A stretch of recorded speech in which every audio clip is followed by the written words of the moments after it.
एक भयंकर बाढ़, एक नाव और एक व्यक्ति जिसने पूरी मानवता को बचाया। ये कहानी सुन के आपको सनातन धर्म के मनु और मत्स्य अवतार की याद आ रही होगी।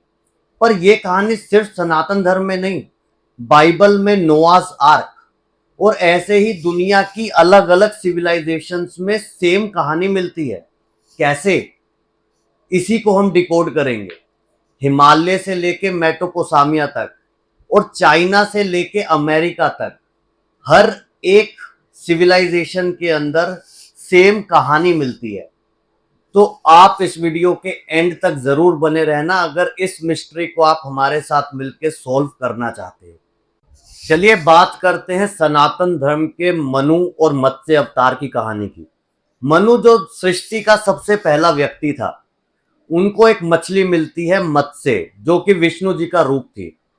तो मछली को जब वो पालते हैं तो उसको पहले एक पानी के जार में रखते हैं तो वो उतनी बड़ी हो जाती है। फिर वो एक लेक टाइप में रखते हैं तो फिर वो उतनी बड़ी हो जाती है। तो उनको पता चलता है ये मछली कोई साधारण मछली नहीं है। फिर मछली जो विष्णु जी का अवतार थी, उन्होंने मनु को बोला एक बहुत भयंकर बाढ़ आने वाली है, तो तुम एक नाव बनाओ और उसके अंदर जीव जंतु ज्ञान जो भी इकट्ठा कर सकते हो सब इकट्ठा करो। और ऐसा ही हुआ, एक बाढ़ आई। मनु उस नाव में सारी जरूरत की चीजें रख के, हर एक जीव जंतु को रख के उस नाव में सवार हुए और मत्स्य अवतार में विष्णु भगवान ने उस नाव को हिमालय की चोटी पर रख दिया। बाढ़ आई, सब डूब गया, बस मनु और उनकी बोट बची। ये एक रीस्टार्ट बटन था। सेम कहानी हम पढ़ते हैं नोआज आर्क, जो बाइबल के जेनेसिस चैप्टर के अंदर है।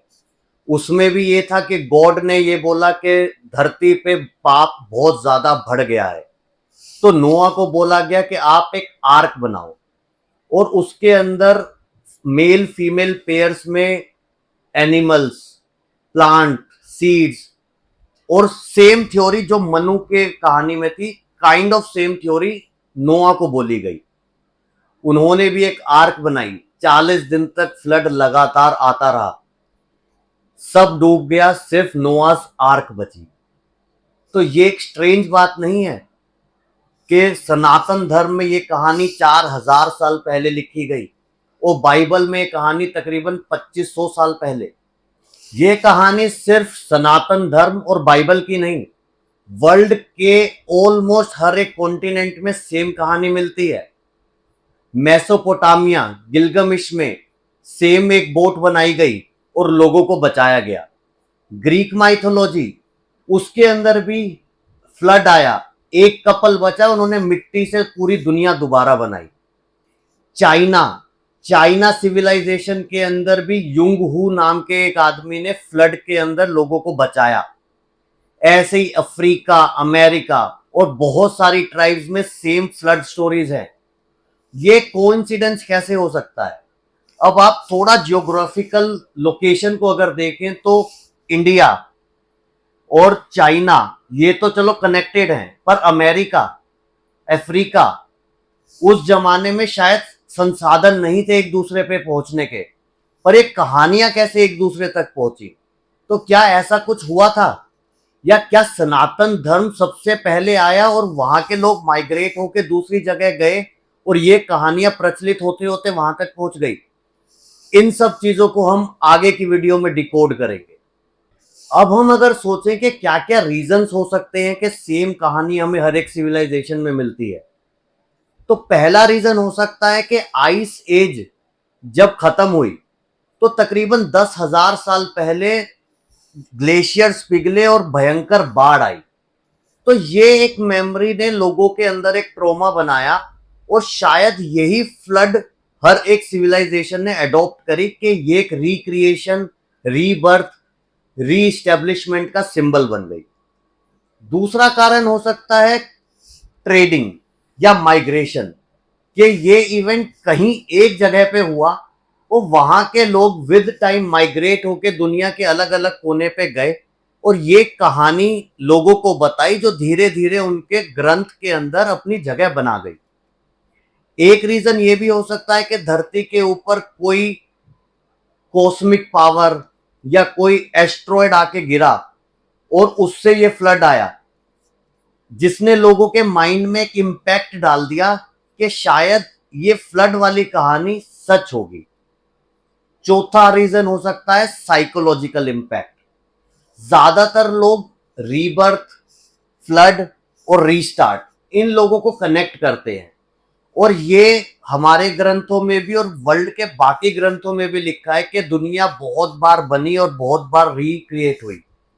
तो साइकोलॉजिकली भी हो सकता है ये कहानी धीरे धीरे लोगों ने बना ली हो। पांचवा पॉइंट हो सकता है माइथोलॉजिकल पैरलिज्म। अब ये क्या होता है कि माइथोलॉजी में, हर एक माइथोलॉजी में हम देखें तो पाप, पुण्य, बर्थ, रीबर्थ, पनिशमेंट, ये 4-5 चीजें हमें हर एक माइथोलॉजी में मिलती है। तो हो सकता है फ्लड को as a punishment to recreate और रीबर्थ एसोसिएट सभी सिविलाइजेशंस ने कर लिया हो, और इसी वजह से हर एक सिविलाइजेशन के अंदर हमें सिमिलर काइंड ऑफ स्टोरी मिलती है।